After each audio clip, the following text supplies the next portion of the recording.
Now, one player who is currently not on the field, one player who is not currently playing right now in the NFL would be that of Aaron Rodgers. Aaron Rodgers, the Green Bay Packers quarterback, who has been, well, he hasn't been shy when it comes to disagreeing with what is happening with his head coach, Matt LaFleur, who comes over from Tennessee after spending time in Atlanta and also with the LA Rams as an assistant.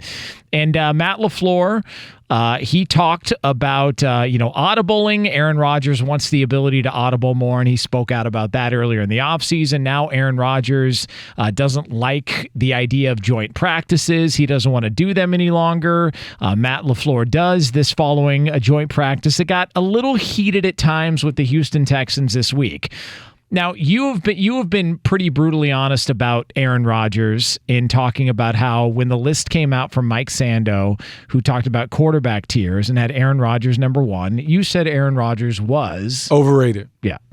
And so you can imagine how that sat for cheeseheads on social media. It wasn't bad. And it was fair criticism because I think people are looking at the totality of his career instead of the last couple of years in which he hasn't delivered and also hasn't been healthy, which you can push back on that all you want if you're a Packer fan, but your greatest ability is availability. And if he's not available, that's a problem. Mm-hmm. It is a problem. Yeah. And so here, what I think is happening with Aaron Rodgers is I have heard that Aaron Rodgers had no say whatsoever in the hiring of Matt LaFleur.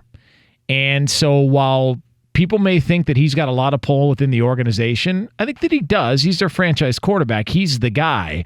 But it feels like the organization has finally put their foot down and is no longer going to say, listen, this isn't the Cavaliers. You're not LeBron James. We're not going to concede the organization to you.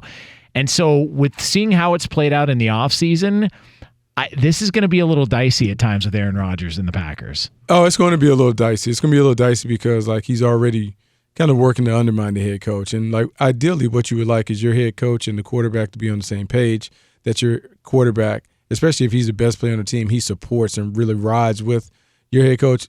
Doesn't appear to be the case completely in Green Bay. I think this thing, and I don't think it necessarily means that their relationship is fractured. It just kind of shows the differences between a macro thinker and a micro thinker. Macro, Matt LaFleur is thinking the reason these teams are moving to more joint practices is because a joint practice is a controlled environment where I can put my starters on the field with another team's starters with a quick whistle so I can minimize the injury risk. Whereas in the preseason, in a game, there are no such controls. We just saw Josh Rosen get hit on a play.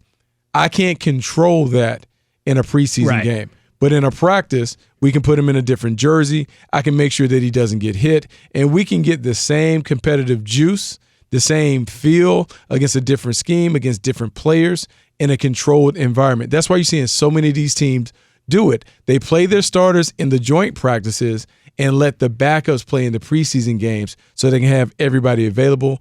Maybe Aaron Rodgers doesn't understand that part of the benefits of having joint practices when he talks about, I just don't understand how it benefits anybody. And look, he criticized the live special teams action. They're going, kickoff, and Aaron Rodgers is throwing out, I'm sure that PA is going to have a look at this. It feels like big picture that when Mike McCarthy was gone, maybe part of Aaron Rodgers, and this is just me playing, psychoanalyzing Aaron Rodgers, but when Mike McCarthy left, maybe Aaron Rodgers felt like, okay, now I can do what I want to do. Okay, I no longer have to bow to Mike McCarthy in certain situations. There's not going to be this friction anymore. Now I can do what I want to do.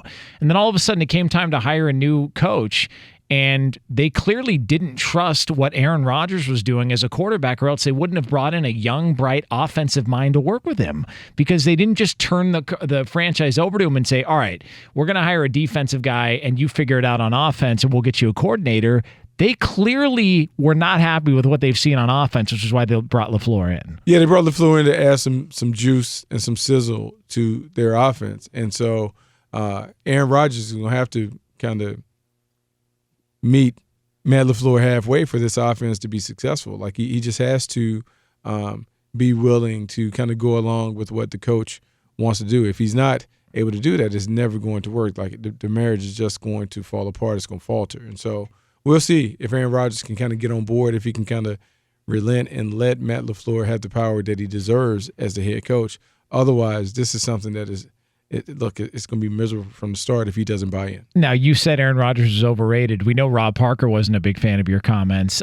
Who else on social media ripped into you? And my cheese was hot. I mean, I had a lot of people kind of come back, but I was just saying, like, based on this list was based on 2018.